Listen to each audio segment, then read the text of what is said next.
participé, que fue la de positivismo europeo. ¿Se acuerdan que yo les contaba el contexto en el que surge el positivismo criminológico en Europa? Les contaba también que el positivismo se expandió muy rápidamente, primero por todos los países europeos, que era una cosa bastante común, digamos, ¿no? Y después cruzó al continente americano. Hay, hay un audio prendido. Ahí está, perfecto, buenísimo. Y después pasó al continente americano, que fue una cosa, sí, bastante novedosa para la época, ¿no? Ustedes saben que todo el pensamiento criminológico que estuvimos viendo hasta ahora, básicamente se focalizó en Europa. Estamos viendo todos autores europeos, pensamiento europeo. Hasta ahora podría ser una historia criminológica europea tranquilamente, nuestro programa.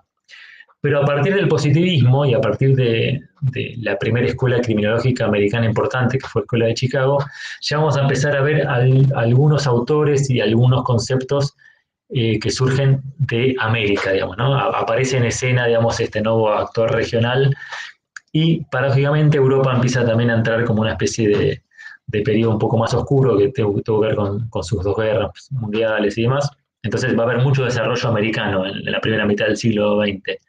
Pero el positivismo, decía, es interesante porque es tal vez la primera escuela criminológica importante que rápidamente se expande por todo Occidente, digamos, ¿no? El positivismo fue muy influyente, bueno, como vimos en Europa, y como vamos a ver ahora y un poco en las clases siguientes, también fue influyente en América. Y esto es algo muy interesante en el caso nuestro, en el caso argentino, porque es una cosa también bastante rara que Argentina con el positivismo entra en la discusión criminológica más o menos al mismo tiempo, digamos, ¿no? Por ejemplo, lo que pasaba, sobre todo en esa época, es que los pensamientos criminológicos europeos llegaban acá con cierta demora, si quieren, ¿no? Con cierto delay, digamos, ¿no? Con el positivismo pasó algo muy extraño en el sentido, digamos, ¿no? Que en Argentina se desarrolló muy rápidamente este pensamiento y se planteó una discusión bastante horizontal con Europa y con los autores europeos, digamos, ¿no? Entonces, bueno, en la clase de hoy vamos a repasar un poquito eso, digamos, ¿no? El positivismo en Argentina es un tema bastante vasto, digamos, da para mucho. Acá vamos a hacer una cuestión bastante introductoria. El libro de Anitúa tiene un apartado también que lo menciona, o sea, los efectos de la materia, digamos, con el repaso que vamos a hacer hoy y con lo que está en Anitúa va a ser suficiente. Pero como es un tema muy vasto y muy interesante, y hay mucho material sobre el tema, en este tema especialmente les pido que no dejen de contactarnos si les interesa, porque hay mucho material. Es un tema que algunos, como por ejemplo en mi caso, lo trabajamos en paralelo.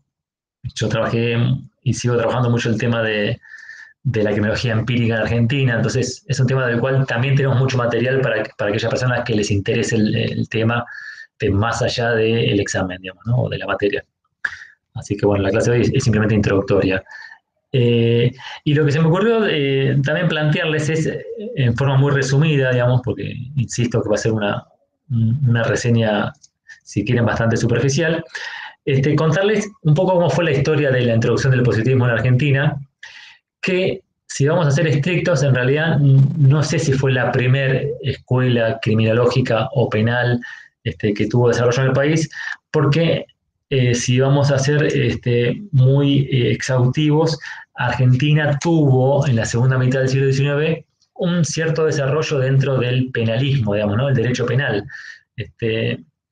Ustedes saben que en Argentina fue muy influyente el pensamiento de los grandes ilustrados argentinos, ¿no? De Sarmiento, Mitre, Alberdi, digamos, uno de los autollamados padres de la República Argentina. Bueno, estos autores tenían una formación en algunos sentidos bastante moderna, digamos, ¿no? O sea, de hecho escribieron algunos conceptos positivistas, pero también muy, muy clásica en el sentido de la ley penal, digamos, ¿no? De hecho, las primeras codificaciones, las primeras leyes penales en Argentina tienen toda la estructura del derecho penal clásico, digamos, ¿no? Entonces podríamos decir que en la Argentina, en la segunda mitad del siglo XIX, en el ámbito puramente penal, hay un desarrollo que tiene mucho que ver con el derecho penal clásico, lo que ustedes vieron como iluminismo con Beccaria a la cabeza, digamos, ¿no? Entonces, de hecho, cuando uno ve las primeras codificaciones, inclusive los primeros desarrollos académicos, los programas de la Facultad de Derecho, digamos, de la Universidad de Buenos Aires a fines del siglo XIX, eran programas que tenían mucho que ver con esa formación clásica. Sin embargo, lo que va a pasar de llamativo es que al mismo tiempo que se da el desarrollo positivista en Europa, se instala con fuerza este pensamiento también en Argentina, ¿no? Y le va a discutir en el ámbito penal al derecho penal, digamos, ¿no? De hecho, va a haber una gran tensión, si quieren, teórica entre los pensadores puramente penalistas, muy influyentes, por ejemplo, a la hora de elaborar el Código Penal. De hecho, el Código Penal argentino es bastante clásico, y los pensadores positivistas más vinculados con la criminología, digamos, ¿no?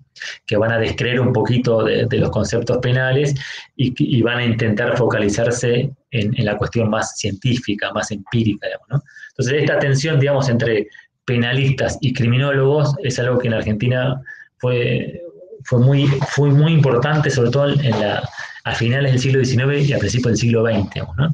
Y como toda tensión, como toda grieta, digamos, hay triunfadores y vencidos, digamos, ¿no? Entonces, en el ámbito específicamente penal, a los penalistas no les fue tan mal. De hecho, el Código Penal argentino, inclusive el del 22, es básicamente con una base de derecho penal clásico, digamos, ¿no? Tiene pocos institutos, entre comillas, positivistas. Sin embargo, en otros aspectos, como vamos a ver hoy, se nota mucho más la influencia que tuvo el positivismo en Argentina, ¿no? Por ejemplo, en las labores de algunas agencias del Estado, y en las labores, sobre todo de la policía y de la prisión, digamos, ¿no? Que fue el ámbito donde el positivismo, si podemos decir de alguna manera, brilló, digamos, ¿no? Se expandió más rápidamente. Pero lo cierto es que, como les decía recién, el positivismo va a llegar muy rápidamente en consonancia con el desarrollo europeo de la Argentina, propiciado por algunos acontecimientos, algunos más coyunturales y otros más relacionados con el contexto político y social que vivía la Argentina. Ustedes no se olviden que en la segunda mitad del siglo XIX, sobre todo a finales del siglo XIX, Argentina estaba gobernada por aquella generación moderna, digamos, ¿no? La generación que instaura este modelo agroexportador, digamos, ¿no? La generación de ilustrados que miraban mucho a Europa, de hecho viajaban mucho con Europa, había mucho intercambio con Europa, y ellos van a también a permitir que los pensamientos más en boga en los países europeos también se instalen acá, digamos, ¿no? Era una generación, la generación del 80, que estaba mirando básicamente a Europa en su idea de buen gobierno, digamos, ¿no? Ese era el modelo, digamos, de buen gobierno. Pero no solamente influyó este contexto político, sino también, decía, influyó mucho el contexto social y económico también, obviamente. Y el contexto social influyó básicamente por este fenómeno tan importante que se dio en Argentina con respecto a la migración. A partir del 1870, digamos, las últimas décadas del siglo XIX, empieza un proceso migratorio muy fuerte a Argentina y muy concentrado en algunas ciudades, digamos, ¿no? De hecho, es un proceso también migratorio interno, no tan relevante, pero también importante, digamos, ¿no? Entonces, hay ciudades argentinas, especialmente la ciudad de Buenos Aires, que tiene un crecimiento muy fuerte de la población, básicamente a partir de los inmigrantes, ¿no? Y el inmigrante europeo, sobre todo el inmigrante italiano y el inmigrante español, se va a instalar en las ciudades, como por ejemplo la ciudad de Buenos Aires, y va a provocar, como todo proceso migratorio bastante violento, bastante exponencial, bastante rápido, va a provocar ciertos problemas urbanos, ciertos problemas de desorden urbano, que va a ser un tema de tensión en la agenda política, digamos, ¿no? Entonces, esto, ya van a ver, también propició el desarrollo de una concepción criminológica que explique y dé una respuesta a este nuevo problema que aparece en las ciudades, que es el problema criminal, digamos, ¿no? Es un problema que hasta ese momento, para usar palabras actuales, no estaba en agenda, digamos, política, ¿no? Bueno, a partir de la figura del inmigrante, a partir del crecimiento de la ciudad, a partir del crecimiento de ciertos delitos vinculados con la bagatela, con el robo y demás, se instala también con fuerza en la agenda de gobierno el problema criminal, digamos, ¿no? Entonces, hay una serie de acontecimientos, algunos decían más coyunturales, como por ejemplo algo que a veces mencionamos es una epidemia que hubo de fiebre amarilla en la ciudad de Buenos Aires y otras ciudades del interior. Ustedes conocen lo que son las epidemias, digamos, ¿no? Estamos viendo ahora una muy dramática, pero bueno, esta fue una muy puntual en el año 1871 que tuvo un foco muy, muy agresivo en Ciudad de Buenos Aires y también propició ciertas medidas de higiene urbana y de higiene básicamente médica, porque era una peste que tenía mucho que ver con los contagios. Que también propició la instalación de ciertos discursos higienistas relacionados con el positivismo acá en la ciudad de Buenos Aires. Entonces, es decir, como todo gran fenómeno, ¿no? Hay causas de fondo, uno puede pensar en el contexto social y político, y hay causas más coyunturales que también de alguna manera ayudan a que este desarrollo sea un poco más rápido. Lo cierto es que estas ideas positivistas, vinculadas al ámbito criminológico sobre todo, empiezan a divulgarse muy rápidamente en Argentina, a finales del siglo XIX, a partir de distintos dispositivos o de distintos campos, ¿no? Y que esa es otra característica que justifica el ingreso y la expansión del positivismo en Argentina. Llegó a partir de distintos campos de conocimiento y tuvo una divulgación muy grande en estos distintos ámbitos, digamos, ¿no? Cuando pensamos en ámbitos de divulgación, en primer lugar nos referimos a divulgaciones básicas, pensando, por ejemplo, en diarios, revistas, libros, digamos, ¿no? Hay una gran cantidad de difusión y publicación de artículos, de revistas, de ensayos que tienen que ver con esta filosofía positivista. De hecho, empiezan a crearse una serie de revistas específicas sobre la cuestión criminal, las primeras vinculadas al ámbito policial, pero después al ámbito también del derecho penal y de la criminología, que empiezan a difundir estas ideas positivistas, sobre todo el positivismo italiano, que fue muy impactante en Argentina. Entonces aparecen revistas como, por ejemplo, una que llamó Revista de Criminología Moderna, que se creó en el año 1898, que esa revista es interesante porque la funda Pietro Gori, que es yo creo que lo mencioné, es un positivista italiano de formación anarquista que vino acá huyendo, digamos, de un pedido de captura que tenía en Italia porque había participado de algunos motines y había defendido, él era abogado, a algunos anarquistas. Se instaló en Buenos Aires, participó en muchos congresos y participó mucho de la vida pública en la ciudad de Buenos Aires y fundó una revista que para algunos autores es la primera revista de criminología de Latinoamérica, ¿no? Se llamó Criminología Moderna. Lo que pasa es que duró muy poquito, ¿no? Escribieron algunos autores positivistas importantes, pero duró solamente un par de años, él después regresa a Italia, pero al poco tiempo, en el año 1902, se funda una revista que sí fue muy relevante y que permaneció durante mucho tiempo editándose en la Argentina, que se llamó Archivos de Criminología, Psiquiatría y Medicina Legal. Esta es una revista que fue fundada por José Ingenieros, que es, bueno, para muchos el positivista argentino más relevante, ¿no? Sin duda uno de los más importantes, y existió hasta bien entrada la década del 50, fue una revista de mucha divulgación, una revista muy completa, muy grande, inclusive en la cantidad de información que tenía, con artículos, investigaciones, reseñas de libros, era una revista muy completa. Y obviamente fue una revista que permitió, digamos, que se conozcan muy rápidamente en Argentina las ideas positivistas o del nuevo derecho penal, como se decía en esa época, y los autores más conocidos del positivismo europeo, digamos, ¿no? Entonces, digamos, las revistas y algunos libros que comienzan a traducirse en el país son un gran canal de difusión de estas ideas, sobre todo en ciudades como la de Buenos Aires, Córdoba, las ciudades más importantes del país en cuanto a población. Sumado, insisto, a las revistas policiales que ya traían, digamos, algunas reseñas vinculadas al positivismo, sobre todo esta idea de las tipologías de criminales y los casos más resonantes, digamos, las revistas policiales tenían también algo de este material vinculado a la criminología positivista.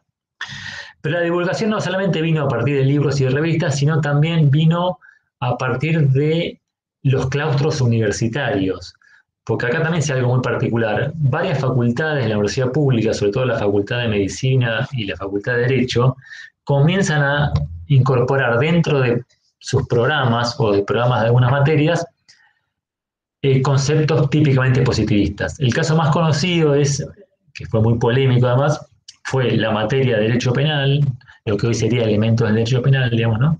Que se dictaba en la Facultad de Derecho, nuestra Facultad de Derecho acá en la UBA, que en el año 1888, una de sus cátedras, que la dirigía Norberto Piñero, adaptó el programa de la materia y le incorporó contenido típicamente positivista o criminológico, digamos, ¿no?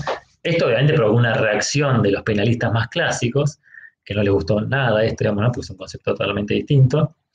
Pero bueno, quedó instaurada como la primer materia de derecho penal de corte positivista, digamos, ¿no? Eso se ve en la Facultad de Derecho en el año 1888, digamos, ¿no? Argentina en ese sentido es muy precursor con respecto a la incorporación de los postulados positivistas en su universidad y en sus agencias del Estado, digamos, ¿no? De hecho, es la primera materia en toda la región, digamos, ¿no? Que incorpora el contenido de esta tradición en sus bolillas, en sus unidades.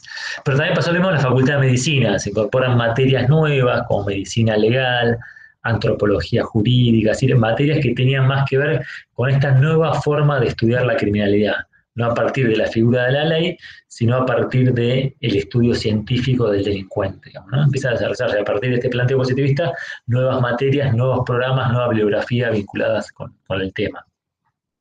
Y también empiezan a aparecer, obviamente, nuevos docentes, nuevos pensadores que instauran estas ideas. Hay muchísimo, digamos, ¿no? Que también empiezan a tener una gran producción, digamos, académica y científica y se empiezan a hacer cada vez más conocidos dentro y fuera del país. Muchos de estos primeros positivistas se comienzan también a agrupar y conforman lo que sería una tercera forma de divulgación de ideas, que es crear sociedades, lo que hoy serían ONGs, bueno, sociedades de estudio y de difusión de ideas, como por ejemplo la famosa Sociedad de Antropología Jurídica, que se crea también en el año 1888, que es un año muy importante para el positivismo argentino, porque pasan muchas cosas, y que es una sociedad también pensada para eso, para estudiar el problema de la delincuencia y para difundir ideas de este nuevo derecho penal o de lo que nosotros llamamos hoy criminología positivista, ¿no? Todas estas primeras elaboraciones teóricas y académicas locales, o sea, los primeros artículos, las primeras ponencias, las primeras publicaciones de los positivistas argentinos, van a vincular mucho el estudio científico de las causas de la criminalidad en el país con la figura del inmigrante. Por eso yo decía al principio de la clase que el contexto social tuvo mucho que ver con el primer desarrollo positivista argentino. Porque para el positivismo argentino, al menos para el primer positivismo argentino, pensar la etiología del delito, o sea, pensar en las causas de la criminalidad, llevaba directamente a estudiar al inmigrante, que era como el gran causante, digamos, ¿no? Era el gran peligro o el gran, la gran primera explicación del problema de la criminalidad en la ciudad de Buenos Aires y en el resto del país, digamos, ¿no? Entonces, hay un desarrollo positivista local que está muy relacionado con la figura del inmigrante. Y eso es, yo diría, la primera característica propia del positivismo argentino. Vieron que yo al principio de la clase le decía que el positivismo argentino tuvo un desarrollo casi paralelo con el positivismo europeo. Bueno, este desarrollo le permitió también discutir con el positivismo europeo. Hay grandes debates, inclusive entre ingenieros y Ferri, por ejemplo, no solamente sobre clasificaciones y planteos puramente teóricos, sino también a la hora de identificar dónde están las personalidades que tienden más a cometer delitos. Porque Argentina incluye dentro de ese estudio a la figura del inmigrante, que era una figura que en Europa no se estudiaba tan específicamente, digamos, ¿no? En Europa obviamente tenía la misma inclinación, digamos, de hacer estudios individuales, pero la figura del inmigrante no aparecía como tan vinculada con esta patología que se estudiaba acá en Argentina. Entonces hay todo un desarrollo que parte de esa visión, digamos, ¿no? Y esto obviamente tiene que ver con este contexto, digamos, ¿no? Con la aparición de la figura del inmigrante en la ciudad, y con el problema político que esto también traía, porque obviamente acá, si algo estamos seguros es que ningún pensamiento criminológico es neutral, digamos, ¿no? Se aísla del contexto político. Y en Argentina, a fines del siglo XIX, había también un problema político vinculado con la figura del inmigrante en la ciudad. ¿Por qué? No solamente porque esta figura estaba trayendo problemas típicamente urbanos, estaba trayendo, en el peor de los casos, el crecimiento de algunos delitos, sino porque además este inmigrante estaba trayendo ciertos problemas que hasta ese momento Argentina todavía al menos no había divisado.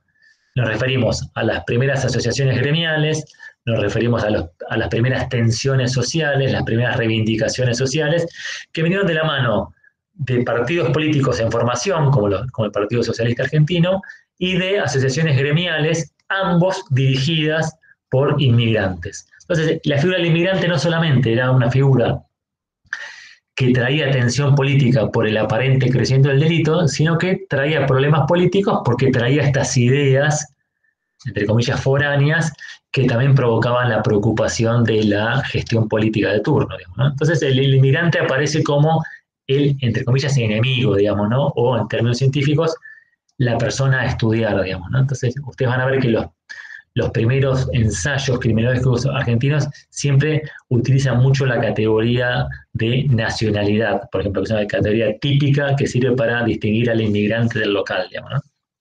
Esto es algo que ahora uno analiza estadísticas policiales y judiciales y se sigue usando, digamos, ¿no? La figura del extranjero hasta el día de hoy es una figura bastante irritante siempre en el sistema penal, digamos, ¿no? Bueno, pero un poco el origen está acá, digamos, ¿no? Está con esta figura del inmigrante de fines del siglo XIX, que trajo todos estos problemas políticos, además de los sociales, digamos, ¿no? Entonces, insisto, esta divulgación, digamos, se da en el ámbito de las revistas, de las publicaciones, de las universidades, de las primeras asociaciones o sociedades civiles, y también de los congresos y de las conferencias, que ese es otro elemento también interesante que hasta ese momento no existía, que aparece con el derecho penal y sobre todo con la criminología, que es la organización de seminarios, congresos, conferencias internacionales que, como ustedes saben, básicamente sirven para difundir y para instalar ideas, digamos, ¿no? Entonces Argentina empieza a insertarse en todo ese mundo, digamos, de las conferencias internacionales y a ser parte de lo que Soso denomina el viaje de las ideas criminológicas. Empieza a participar de estos viajes de ideas que se trasladan a partir de estas conferencias, visitas de criminólogos ilustres, intercambio de materiales y demás. Les doy un ejemplo porque es un tema que, bueno, a mí me interesa particularmente, ¿no? A fines del siglo XIX y principios del siglo XX empiezan a organizarse muchos congresos y conferencias de criminología y de derecho penitenciario, digamos, ¿no? O congresos penitenciarios específicamente, o también de una disciplina que estaba muy de moda en la época, que era la antropología criminal, digamos, ¿no? Estos congresos que empiezan a desarrollarse mucho en Europa y también en Estados Unidos, no solamente contaba con participantes argentinos, sino que también hace que Argentina empiece a organizar sus propios congresos. Tal vez el más famoso fue el Congreso Penitenciario que Argentina organiza en el año 1914. Es un congreso, si bien es local, es un congreso penitenciario argentino, tuvo participantes de otros países y fue muy relevante, digamos, ¿no? Porque se juntaron, digamos, los principales exponentes de la criminología y, local y hubo una serie de discusiones, como todo congreso, digamos, con mesas de debate y demás, muy interesantes, digamos, ¿no? Que se dieron en la Facultad de Derecho. Casualmente el congreso se desarrolló en la Facultad de Derecho.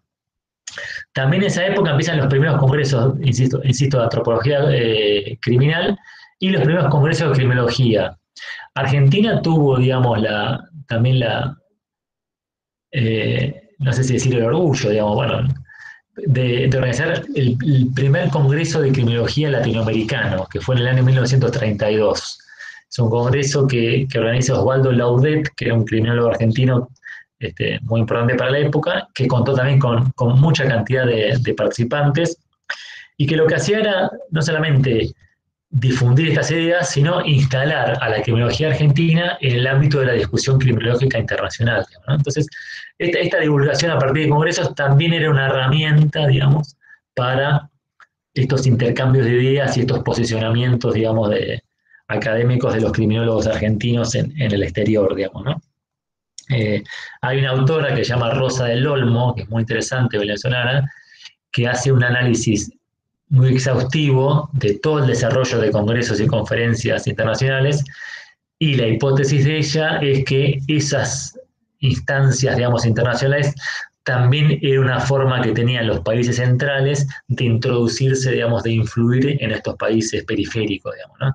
Entonces, una idea así como que los grandes programas de política criminal de los países del norte también llegaron a los países del sur a partir de estos congresos, digamos, ¿no? Era una especie de bajada de línea, digamos, sobre ciertos conceptos, ciertas ideas, ciertos problemas, digamos, y ciertos diseños, inclusive de política criminal que venían de estos organismos internacionales, ¿no? Un poco parecido a lo que pasó un siglo después con los organismos de crédito internacionales, ¿no? Cómo bajan ciertas líneas con respecto a la identificación del problema y a las recetas para resolverlo, ¿no? Y por último, la difusión de las ideas positivistas en Argentina tuvo mucho impacto por un elemento también muy propio de nuestra práctica local, que son ideas que fueron tomadas por agencias del Estado, digamos, ¿no? O sea, el pensamiento positivista no fue un pensamiento teórico que se quedó en el claustro universitario o se quedó en la difusión a partir de sociedades o u ONGs, sino que es un pensamiento que también llegó a las oficinas del Estado y también influyó a funcionarios y dirigentes locales. Eso le dio una cuota muy específica al desarrollo positivista de Argentina, porque eso permitió que los conceptos positivistas también terminen influyendo en la política criminal y sobre todo en la política penitenciaria local, digamos, ¿no? Esto se dio, digamos, desde ya a finales del siglo XIX, pero tuvo su explosión, digamos, en la primera mitad del siglo XX, digamos, ¿no? A partir de ciertas figuras que fueron muy importantes y sobre todo a partir de una agencia que sí fue especialmente influenciada por el discurso positivista, que es la prisión. O sea, la conformación de la prisión moderna argentina tuvo mucho que ver, al menos en el ámbito de la ciudad de Buenos Aires, con el pensamiento positivista. Esto se ve claramente en un proyecto que es el proyecto de creación de la Penitenciaría Nacional. Ustedes conocen, o la mayoría de ustedes seguramente conocen algo de la historia de la Penitenciaría Nacional. La Penitenciaría Nacional es una unidad penitenciaria que se crea en el año 1877, acá cerca de la facultad, en el Parque Las Heras, y que si bien al principio era una especie de híbrido, digamos, no se tenía muy claro la finalidad de la pena en ese momento, pero rápidamente se transforma en el proyecto criminológico positivista por excelencia que se intentó desarrollar desde la gestión de gobierno local, digamos, ¿no? O sea, se transforma en una penitenciaría modelo y una prisión donde se intentó, al menos en lo discursivo y en ciertas prácticas, llevar a la práctica ciertas conceptualizaciones, ciertas categorías, ciertas, entre comillas, recetas positivistas, digamos, ¿no? Entonces, la Penitenciaría Nacional se figura así como es la punta del iceberg de todo el positivismo local, digamos, ¿no? Es la principal referencia que se tiene a la hora de pensar en un ejemplo, digamos, de un desarrollo positivista local. Es una penitenciaría que tuvo un desarrollo muy importante en sus primeras décadas de funcionamiento. Por ahí pasó una gran cantidad de detenidos, digamos, era una penitenciaría muy, muy grande. Y es una penitenciaria también en la que hubo mucha vida, digamos, ¿no? Hubo muchas iniciativas para intentar cumplir con ese eslogan positivismo que es la de cura o resocialización del interno, digamos, ¿no? Es un lugar donde se intentó llevar a la práctica gran parte de esta idea de pena curativa, digamos, ¿no? Intentar que la persona se recupere a partir de un tratamiento, ¿no? Esta penitenciaría tuvo mucho de eso, digamos, ¿no? Y sobre todo tuvo una característica muy importante esta penitenciaría, que es que se transformó en un lugar donde se aplicó por primera vez ciertas prácticas vinculadas con el desarrollo científico del positivismo. Es decir, se transforma en un lugar no solamente de ejecución de la pena, sino en un lugar de producción de conocimiento científico sobre la criminalidad. Esto es algo que en otros países no tuvo tanto desarrollo, pero en Argentina sí. Ahora vamos a ver un poquito más en detalle, digamos, a qué nos referimos con esto, digamos, ¿no? Pero además, la penitenciaría de Buenos Aires también fue muy importante por otra cuestión, que es que ocuparon cargos importantes en la unidad figuras muy prestigiosas del positivismo argentino, digamos, ¿no? Nos referimos específicamente al caso de José Ingenieros, que yo lo mencioné hace un ratito. José Ingenieros fue un criminólogo argentino que tuvo un desarrollo teórico muy importante y académico en las primeras décadas del siglo XX.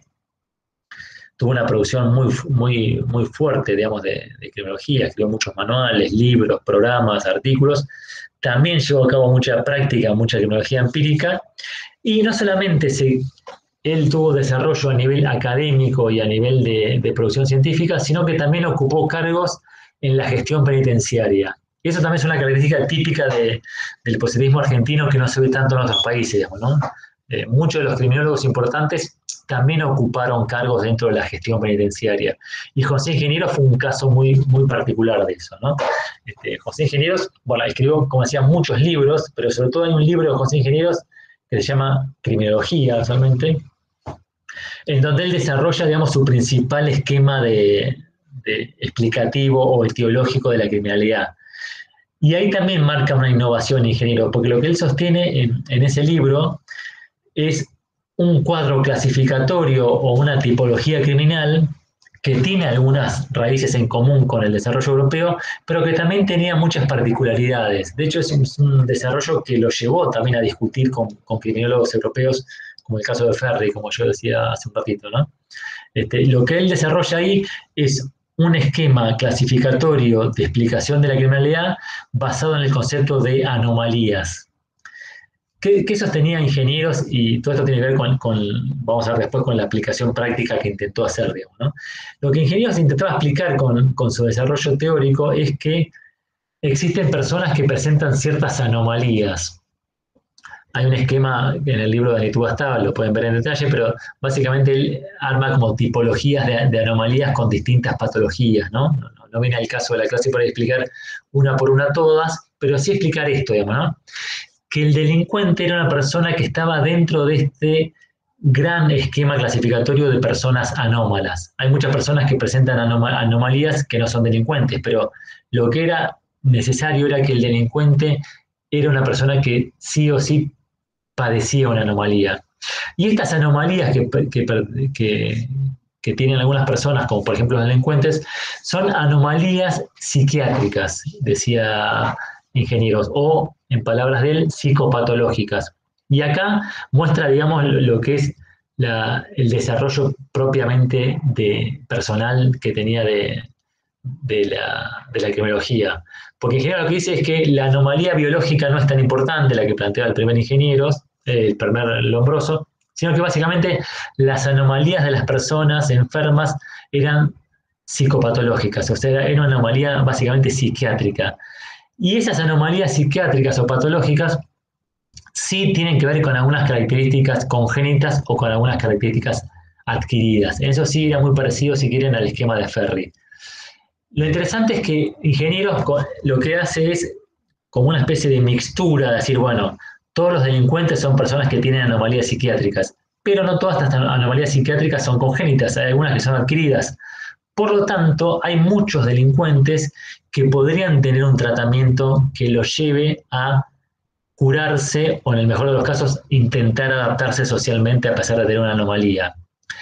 El plus de ingenieros es que este esquema clasificatorio él lo pretende llevar a la práctica en la prisión, en la penitenciaría nacional, digamos, ¿no? En la propia labor de la prisión. Entonces, es un criminólogo teórico, un criminólogo que lleva a cabo desarrollo científico, pero que también intenta aplicar ese desarrollo a la gestión carcelaria, a la ejecución de la pena. Entonces, lo que sucede es que en el año 1907 la Penitenciaría Nacional crea una unidad o un gabinete que se llamó Instituto de Criminología. En realidad el primer nombre fue mucho más largo, se llamaba Instituto de Antropometría y bueno, era un nombre un poco largo. Después rápidamente se transformó en Instituto de Criminología, que iba a estar dirigido por ingenieros y que se crea como un lugar de observación y de tratamiento del delincuente. Es decir, es como decir, bueno, esto que los criminólogos están explicando en los libros y en algunos estudios de casos, intentemos aplicarlo en una prisión. Entonces, por eso se transforma este gabinete como en una propuesta concreta, digamos, de aplicación del programa positivista en una cárcel, digamos, ¿no? Entonces, el ingeniero que hizo todo este desarrollo teórico también es el encargado de dirigir este gabinete y a partir de este gabinete hacer el análisis científico de cada caso y llevar a cabo este tratamiento, digamos, ¿no? Esto va a ser muy importante porque si bien ya había algunos antecedentes de lugares parecidos, es el primer instituto de estas características que funciona dentro de una prisión, digamos, ¿no? Casi al mismo tiempo se va a crear otro que va a funcionar en la cárcel de Encausado, que era otra cárcel que existía en la ciudad de Buenos Aires, con personas que no tenían condenas. Y hay un antecedente de funcionamiento de un organismo parecido que sigue en el año 1898 en no se llamaba gabinete, se llamaba depósito, era una palabra un poquito fuerte, ¿no? Pero era una especie de organismo policial donde había contraventores detenidos. Entonces se llamó depósito de contraventores de la ciudad de Buenos Aires. El nombre es un poco chocante, pero digamos, era como una unidad de detención policial donde había contraventores, es decir, no solamente eran personas acusadas de cometer un posible delito, sino también había vagabundos, personas con problemas psiquiátricos y demás. Bueno, esas personas estaban detenidas y en ese, entre comillas, depósito se creó también un gabinete en este año 1898 que intentó estudiar científicamente a estas personas, digamos, ¿no? Fue un primer intento, digamos, de lo que después se llamó criminología clínica, digamos, ¿no? En ese gabinete de la policía de Buenos Aires participó De Veiga, que es un positivista de mucho renombre en aquella época, y José Ingenieros, digamos, ¿no? Que era un asistente de él. Bueno, a partir de este antecedente, lo que sucede en 1907 es que dentro de un ámbito de una prisión se crea un verdadero instituto criminológico, digamos, ¿no?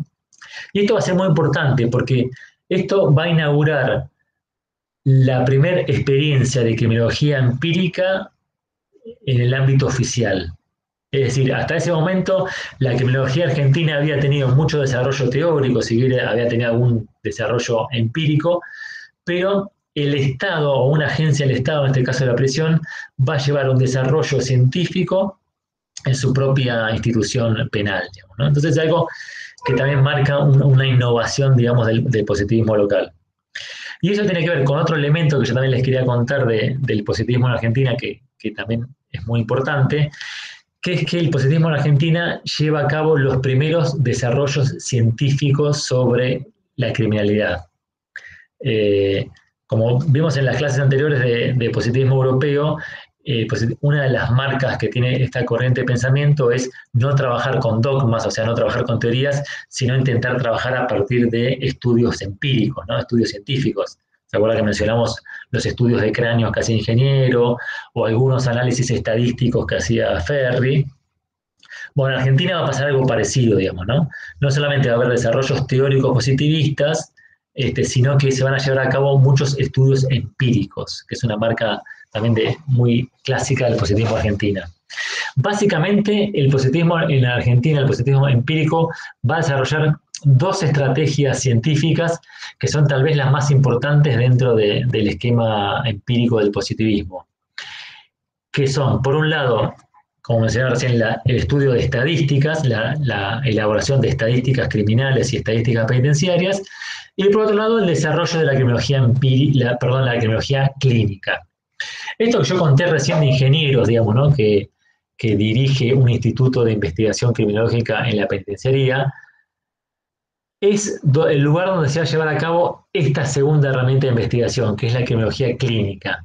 Criminología clínica es una herramienta de investigación que se lleva a cabo a partir del estudio de casos. Es lo que los frenólogos hacían con los cráneos, lo que Ingeniero hacía con las observaciones de delincuentes. Es decir, el estudio de caso. Es lo que tiene más que ver, si quieren, con el positivismo médico, digamos, ¿no? Es a partir del estudio de un individuo, yo pretendo dar una explicación científica de las causas de la criminalidad.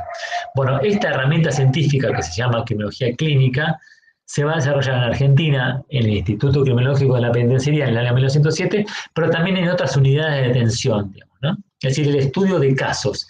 ¿Y con quién se va a llevar a cabo esta criminología clínica? Con los propios presos. Entonces, este Instituto de Criminología que funcionaba en la Penitenciaría Nacional se va a alimentar de las propias historias criminológicas y de las observaciones que se hacían de cada uno de los detenidos para llevar a cabo esta investigación, entre comillas, científica, clínica de cada caso. Es interesante la producción clínica que hubo, digamos, en este instituto.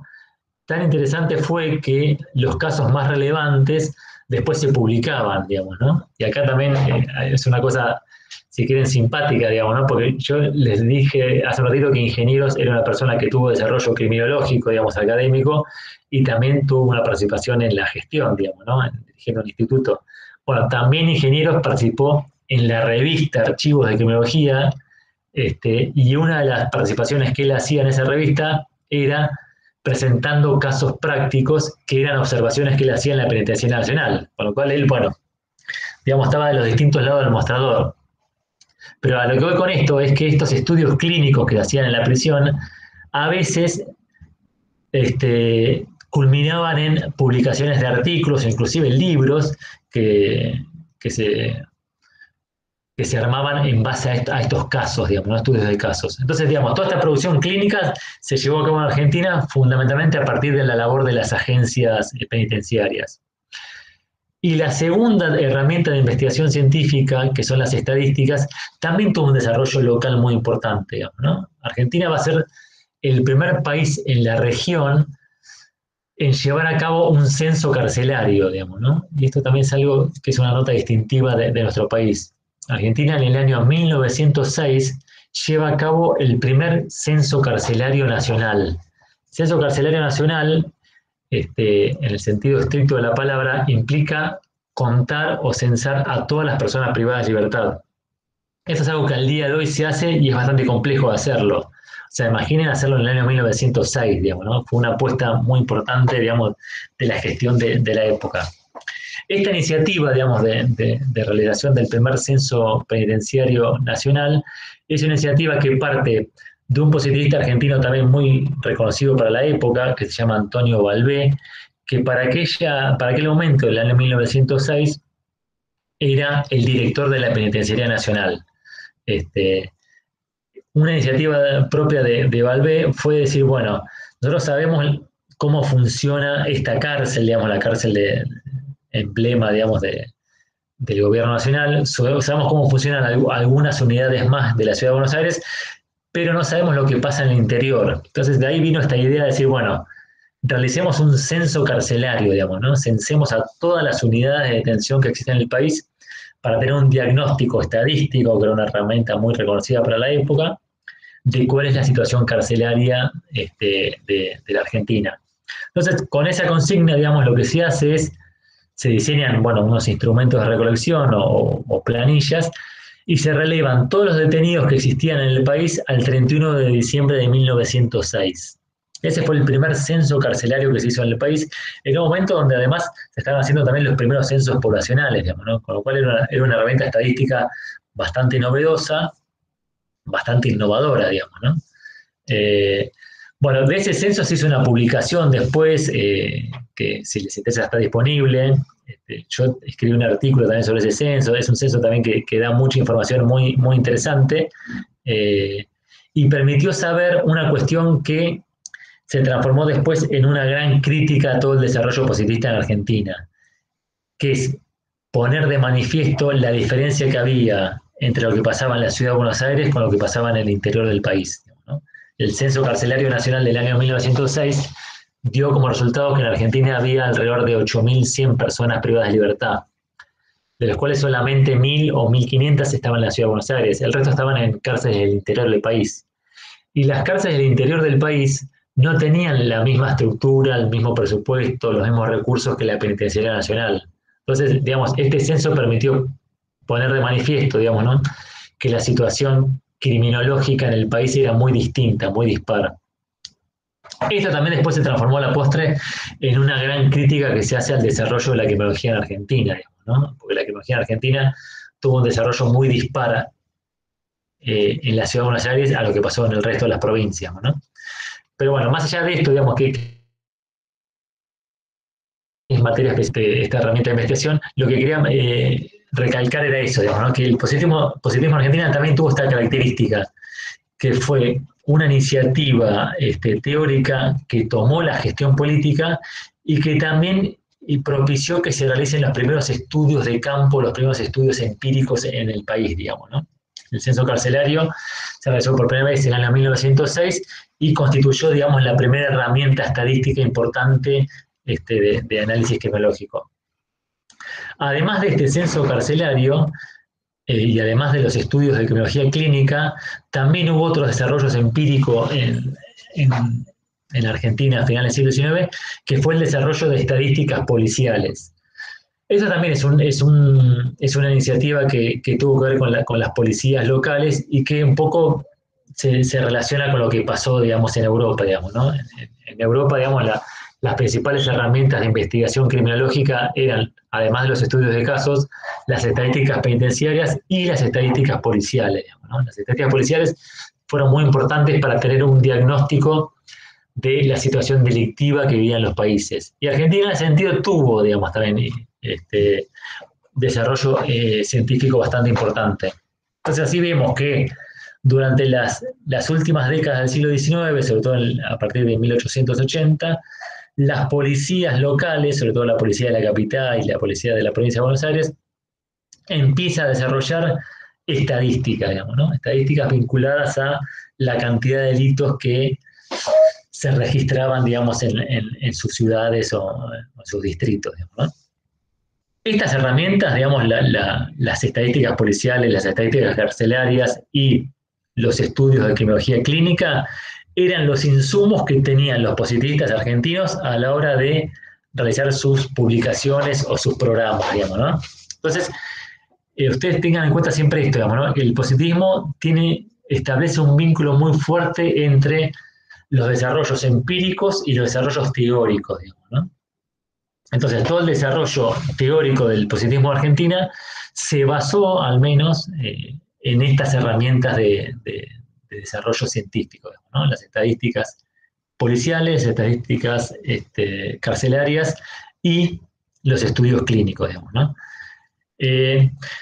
Una cuestión más, digamos, que con respecto a la criminología en Argentina que les quería comentar es que este gran desarrollo que se vio en el ámbito policial y en el ámbito carcelario no fue tal en el ámbito judicial. Y esta es una también de las grandes discusiones que siempre se da a la hora de pensar en la influencia que tuvo el positivismo en Argentina, digamos, ¿no? Es muy común sostener que el pensamiento positivista, por todo esto que estuvimos hablando durante la clase, fue muy influyente en la República Argentina, en el ámbito de gobierno, en el ámbito jurídico y en el ámbito también legislativo. Sin embargo, precisamente en el ámbito legislativo, esta discusión no está saldada. ¿Por qué? Porque si bien es bastante sencillo de observar cómo el positivismo fue influyente en el ámbito policial y en el ámbito penitenciario, en el ámbito normativo, en el ámbito judicial, hay más tensiones. ¿Esto qué quiere decir? Esto significa que las grandes normativas o las grandes codificaciones penales en Argentina no parecen tener tanta influencia positivista. Y esto es algo que también que genera una cierta discusión. Por eso, qué raro, porque en este clima de tanta difusión, en este clima donde había una sintonía muy fuerte entre la gestión política y el desarrollo teórico, ¿cómo puede ser que no haya sido tan influyente el positivismo en el ámbito específicamente normativo, en el ámbito específicamente penal?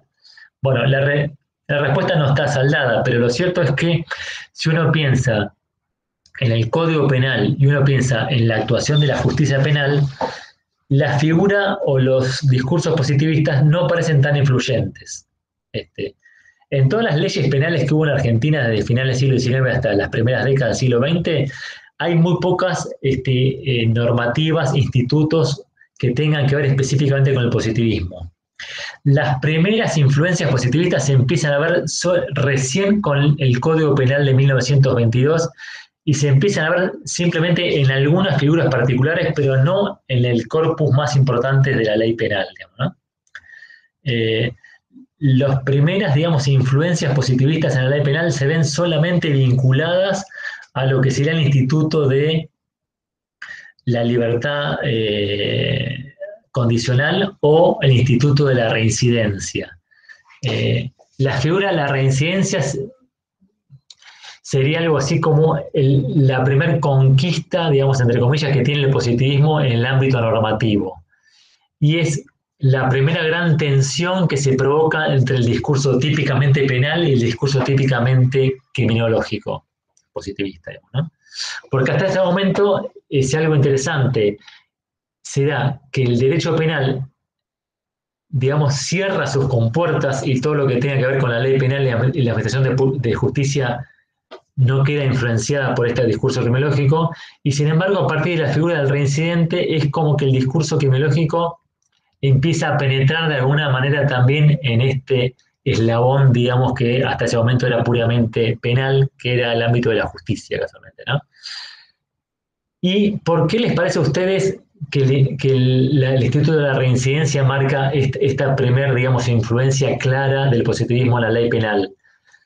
La respuesta es sencilla, digamos, ¿no? La respuesta es porque hace hincapié en la figura del delincuente en vez de la figura de la ley. Digamos, ¿no? Si uno piensa en el Código Penal argentino, en la ley penal argentina, hasta este momento era todo derecho penal clásico, digamos, ¿no? Todo el aparato de la codificación penal y por lo tanto el funcionamiento de la justicia penal en la Argentina, hasta bastante bien entrado el siglo XX, era un aparato típicamente penal, digamos, ¿no? Era derecho penal clásico, digamos, ¿no? Era becaría, si quieren, ¿no? Era la figura de la ley penal, de los derechos, de las garantías, de la proporcionalidad de la pena, etcétera, etcétera. El positivismo hasta ese momento era, insisto, influyente a nivel policial y a nivel penitenciario, pero a nivel penal no había penetrado. Sin embargo, al establecerse el Instituto de la Reincidencia, eso marca como un quiebre, porque la reincidencia, como ustedes se darán cuenta, no tiene que ver con los postulados típicos del derecho penal clásico. El derecho penal clásico hace hincapié en la figura del bien jurídico, hace hincapié en la figura de la infracción a la norma.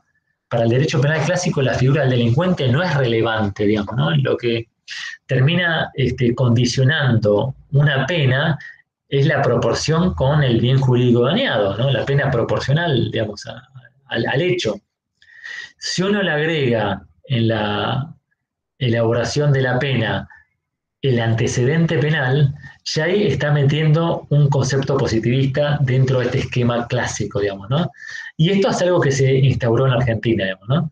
Es la herramienta del antecedente penal como una herramienta de ponderación que va a tener el juez a la hora de imponer una pena o a la hora de imponer, otorgar un, entre comillas, beneficio como puede ser el Instituto de la Libertad Condicional o la libertad anticipada, digamos, ¿no?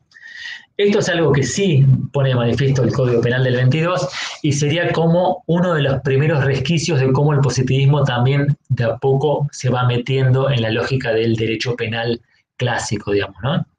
La discusión está clara, digamos, ¿no? Es decir, bueno, si el derecho penal me está estableciendo un esquema en el que solamente es importante la ley penal, ¿por qué el antecedente de la persona tiene que ser algo a tener en cuenta, digamos, ¿no? Aparece el derecho penal, si quieren, de autor, digamos, ¿no? Entonces, esto que el juez pondere una pena por el antecedente del delincuente es algo que hace ruido, que rompe este esquema penal, digamos, que la persona tenía.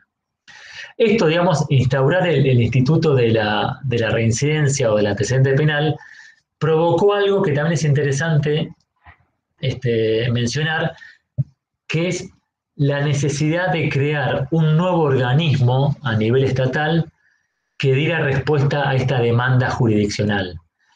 Y este organismo se va a crear conjuntamente con otra demanda que también era anterior a esta, pero que aparece muy vinculada al ámbito criminológico, que es la demanda de creación de un organismo encargado de realizar estadísticas criminales.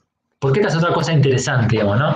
Si bien el positivismo fue muy influyente, como vimos en la clase de hoy, a partir de lo discursivo, a partir de la difusión y a partir inclusive del funcionamiento de la prisión, sin embargo, en la organización normativa argentina todavía no estaba instaurado ciertos institutos positivistas básicos. Uno es esto, digamos, ¿no?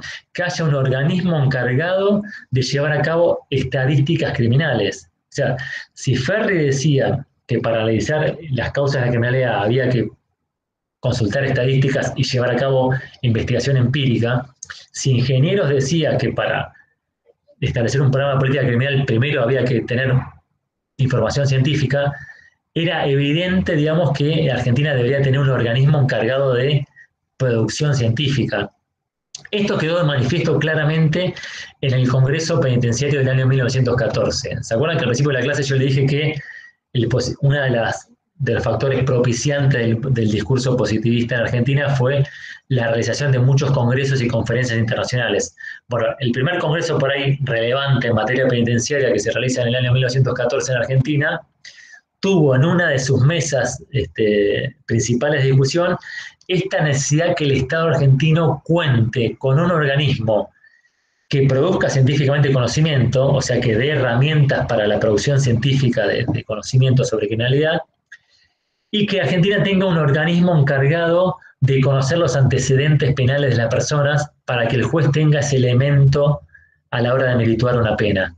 Estas dos demandas típicamente positivistas, o sea, que haya un organismo de elaboración de estadísticas y conocimiento científico, y que haya un organismo encargado de conocer los antecedentes penales de una persona, va a producir que finalmente se cree recién en el año 1933, o sea, tardó muchísimo en crearse este organismo, una oficina que se llamó, nombre larguísimo, Registro Nacional de Reincidencia y Estadísticas Criminales y Carcelarias.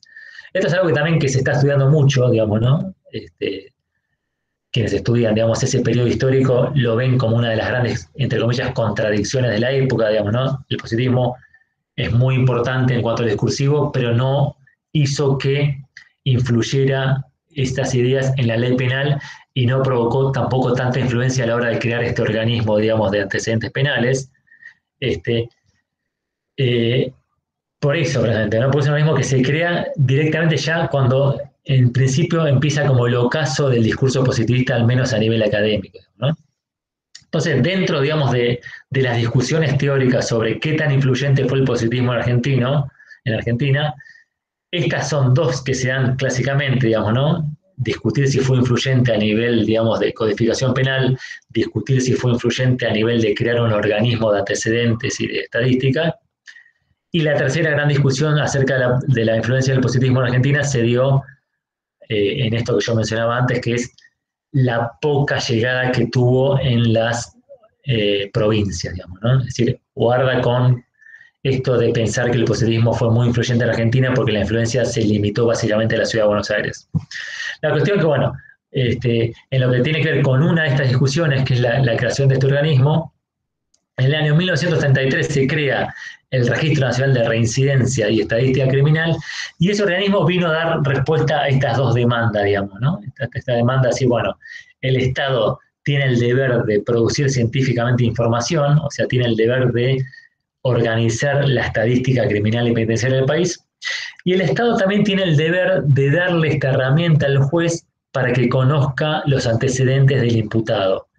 Esta es una lanza clavada en el corazón del derecho penal, digamos, ¿no? Es decir, el esquema de derecho penal clásico que estaba en los antecedentes de la normativa argentina, de la codificación argentina y del funcionamiento de la justicia penal en Argentina, recibe este sacudón, digamos, ¿no? Bueno, ahora hay un elemento nuevo que también aparece dentro de esta lógica de la imposición de la pena, es la figura del antecedente penal.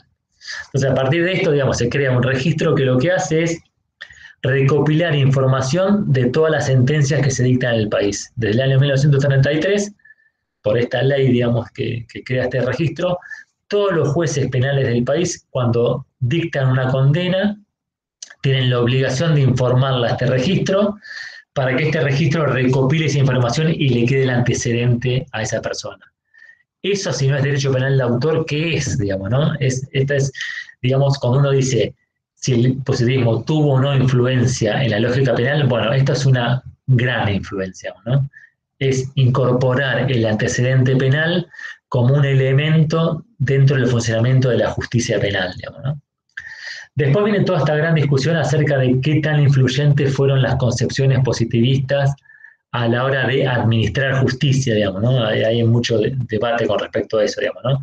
Pero, digamos, la discusión a nivel normativo quedó más o menos en tensión a partir de esta figura, digamos, ¿no? Es decir, el derecho penal argentino está organizado básicamente con esta filosofía clásica, sin embargo, tiene algunos institutos que aparecen sobre todo en la codificación del 22, que ya empiezan a armar esta hibridez, digamos, y el positivismo empieza a mostrar sus garras, digamos, ¿no? Pero más allá de esta discusión, digamos, lo que ustedes tienen que saber, digamos, a nivel de cómo fue influyente el discurso positivista en nuestro país, que las principales agencias del Estado en las cuales se ve claramente, digamos, esta influencia son las agencias policiales y las agencias penitenciarias, ¿no? Cuando nosotros pensamos en cómo estos postulados positivistas tuvieron influencias en las prácticas criminológicas, se ve muy claramente en los ejemplos de la labor de la policía y se ve muy claramente en el ejemplo de la labor de las penitenciarías, digamos, ¿no?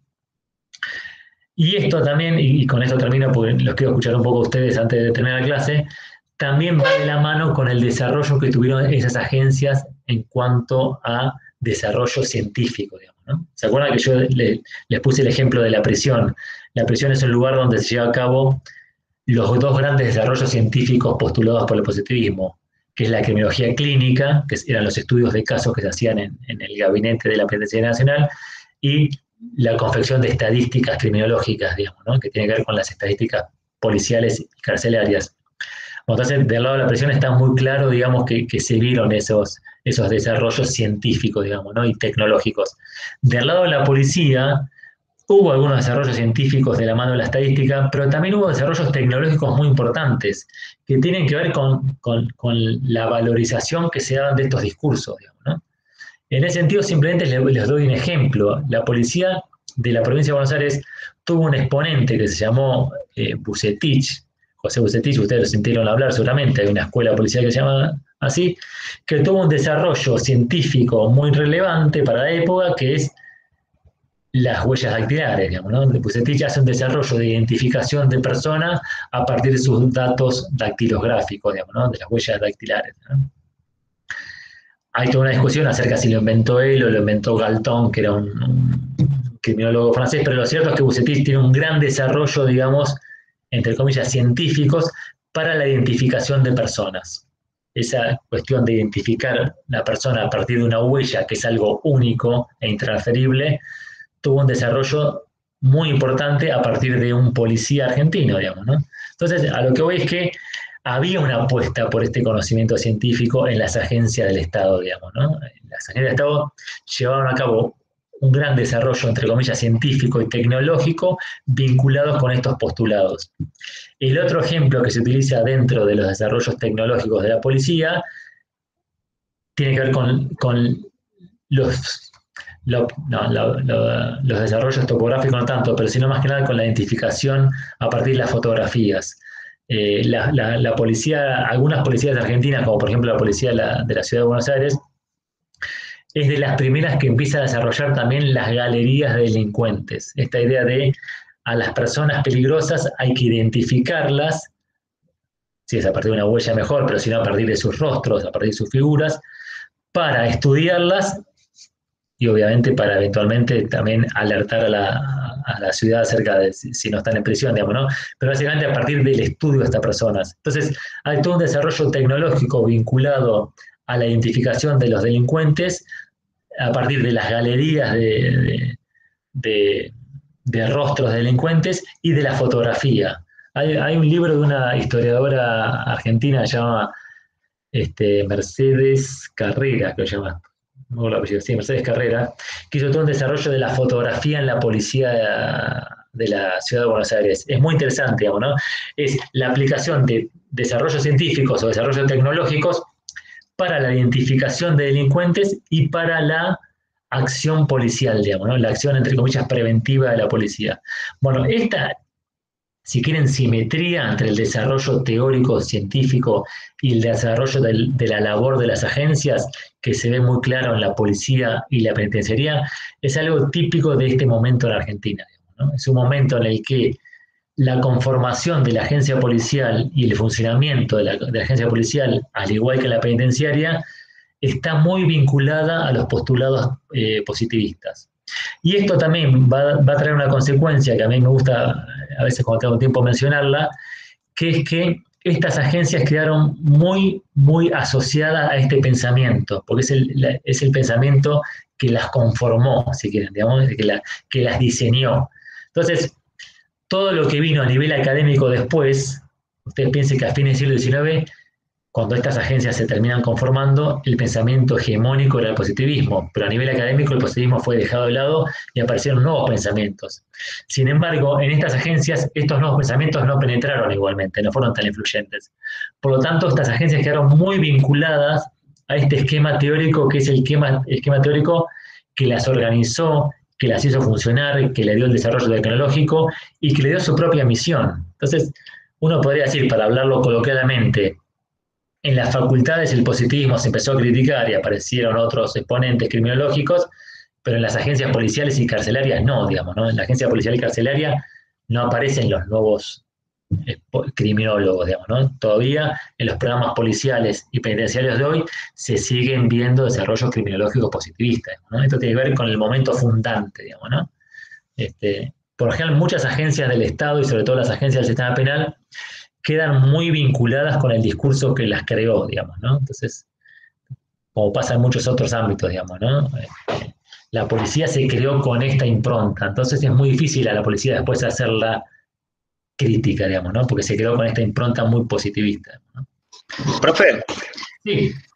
Ahí para más o menos sumar al debate en función de lo que venimos charlando, me parece también quizás interesante para analizar en función de este desarrollo histórico-teórico del positivismo en la Argentina y cómo en los espacios académicos quizás se empieza a dejar un poco de lado criterios positivistas dentro de la criminología, pero cómo las instituciones del Estado represivas y el poder político del Estado todavía conserva, ¿no? Esta idea patologizante de la persona, el delincuente, o la forma natural o primigenia biologicista de por qué digamos, una persona termina delinquiendo. También quizás está bueno pensarlo desde el rol, si se quiere, institucional y contextualizado de la Argentina de la época en la que estamos hablando, ¿no? Siglo XIX, principio del siglo XX, y el rol que tuvo en la represión también de los fenómenos de la emigración y las primeras huelgas obreras, y también cómo el Estado necesariamente ocupa el rol represivo que no podía ser dejado de lado si se quiere, justamente para poder cumplir los fines de la represión que se vivió en esa época, ¿no? Digo, ese traslado teórico desde los claustros a las instituciones del Estado, específicamente la prisión o la policía, quizás es muy difícil justamente porque estuvo pensado desde el inicio toda una estructura represiva a determinado sector de la población que estaba atravesado por una cuestión racial, de clase, ideológica, ¿por qué no? También. Bueno, me parece como eso. No sé si se entendió, como que tiré algunas cosas al azar, pero las venía como pensando en función de lo que decías. Sí, claro, sí, lo que decíamos al principio, que la figura del inmigrante, digamos, con todo este problema, entre comillas, urbano o delictivo, pero también con todo este problema político, se transformó en la figura, digamos, en la clientela de la policía y del sistema penal, digamos, ¿no? Sí, sí, sí, la labor de las policías y las penitenciarías estuvieron muy vinculadas a lo que ellos entendían como la figura típica del delincuente. La figura típica del delincuente era esta persona, digamos, ¿no? La persona peligrosa, la persona de los bajos fondos. O sea, hay toda un arquetipo de delincuente que tiene que ver con esta persona, que tiene todos estos elementos, digamos, ¿no? Y además también hay una cosa interesante, digamos, lo que Salvatore llama el estado médico legal, digamos, ¿no? Hay una mezcla de categorías, que es algo típicamente positivista, digamos, ¿no? De mezclar cuestiones morales con cuestiones criminológicas. Entonces, la figura del delincuente también está muy emparentada con la figura del pobre, de la figura de la persona que está en los bajos fondos de la ciudad, la figura más, entre comillas, promiscua, digamos, ¿no? Eso se vincula igual también con otro tema que tiene que ver con cómo cómo la labor policial también se va involucrando con esas otras conductas, entre comillas, patológicas, no delictivas, digamos, ¿no? Y con respecto a lo que decías al principio, es interesante esto de cómo las agencias quedan marcadas con esta impronta, en este caso positivista. Cuando uno ve hoy una historia clínica de una penitenciaría argentina, siguen usando el mismo esquema que usaban en 1890, digamos, ¿no? O sea, la idea positivista clásica. Pero ahí insisto otra vez, digamos, ¿no? Y un poco, bueno, ayer tuvimos un taller de lectura que surgió esta idea de salir a veces de nuestros lugares de confort. Es muy fácil decir, y yo mismo lo he repetido muchas veces, cómo el positivismo fue muy influyente en la labor de la policía y la prisión en Argentina, cómo el positivismo fue muy influyente en Argentina, pero guarda, porque uno ahí tiene un sesgo muy capitalino cuando dice esto.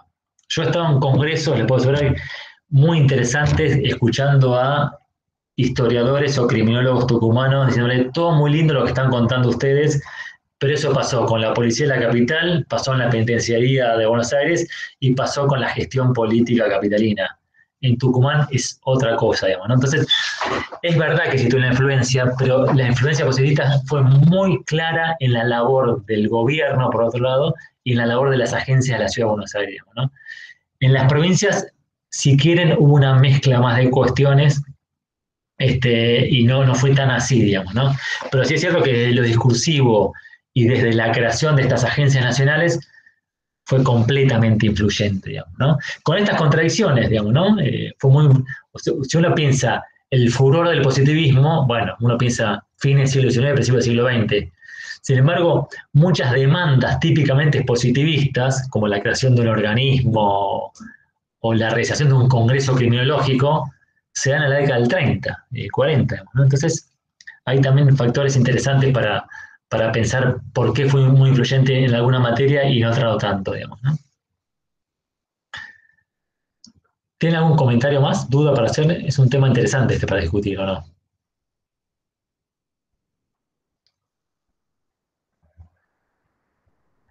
Bueno, ahí insisto con lo mismo. Es un tema que se expande en muchos, digamos, campos. Hay mucho escrito sobre el tema. Si a alguno les interesa en particular, mándennos mail porque, bueno, nosotros participamos aparte de otros ámbitos, digamos, donde se discuten esos temas. Así que lo podemos conversar. Simplemente les cuento como un dato de color. ¿Se acuerdan cuando yo les contaba que la divulgación del positivismo en Argentina está muy relacionada con, por ejemplo, los congresos, los seminarios y las visitas ilustres, ¿no? Esta idea de los viajes. Bueno, en Argentina, visitaron Argentina criminólogos muy importantes. Enrico Ferri, por ejemplo, vino en el año 1908 y 1910. Y les puedo asegurar que Enrico Ferri fue tratado como un rockstar, digamos, ¿no? Era una visita que salía en las tapas de los diarios, estuvo de gira por todo el país, dio conferencias al loco. Y Enrico Ferri, en sus dos viajes, en el 1908 o 1910, también estaba muy relacionado con el Partido Socialista. Ferri en esa época era socialista militante. Entonces, en esta gira que hacía por las universidades y por los claustros argentinos, también eran charlas criminológicas y charlas políticas del Partido Socialista, y él discutía con los socialistas argentinos acerca de si la revolución llegaba antes o temprano. Entonces, pues yo digo, el positivismo está lleno de matices, digamos, ¿no? O sea, en esa época el positivismo estaba muy relacionado con el socialismo. De hecho, bueno, José Ingenieros también era socialista, ¿no? Y una segunda visita que les quería comentar, y con esto prometo que termino, para que vean cómo, que es otra característica argentina, cómo el positivismo va a ser dejado de lado desde lo académico a principios del siglo XX, pero va a permanecer en las agencias del Estado y va a permanecer también en ciertos ámbitos estatales académicos, como por ejemplo esto de armar congresos, ¿no? Armar congresos, armar conferencias. Otra visita muy importante que tuvo un positivista en Argentina fue muchos años después, en la década del 40, que vino al país un criminólogo italiano que se llamaba Benigno Di Tullio. Di Tullio fue como el último gran exponente del positivismo italiano, que Di Tullio escribe en la década del 40 y 50, o sea, es un positivista tardío. Y viene acá al país, vino en el 47 y en el 49, y también fue recibido, bueno, por Pettinato, que era el director de los institutos penales, y fue recibido como una figura eminente, digamos. Por eso digo que el positivismo argentino tiene esta cuestión de mucho reconocimiento académico, digamos, ¿no? Mucha idea de decir, bueno, son científicos, digamos, los que están viniendo, ¿no? Entonces, está lleno de matices, digamos, ¿no? Hay positivistas que vinieron muy emparentados con el anarquismo como Gori, otros con el socialismo como Ferri, y otros con penitenciarismo justicialista de Pettinato, que es el caso de Di Tullio, digamos, ¿no? Entonces, el positivismo tiene esta idea, digamos, de tener un esquema, si quieren, similar, pero dar para muchos matices, sobre todo a nivel ideológico y a nivel de programa político, ¿no? En el caso de nuestras clases acá, de lo que hacemos hincapié, es cómo tuvo que ver básicamente en el funcionamiento de las agencias del Estado, sobre todo la policía y la cárcel. Pero le dejo esta señal, digamos, ¿no? Es algo que se sigue discutiendo y que la influencia también es un tema de debate permanente, digamos, ¿no? Bueno, les agradezco. Queda el canal de comunicación con los mails. Les vamos a subir el trabajo práctico y el martes que viene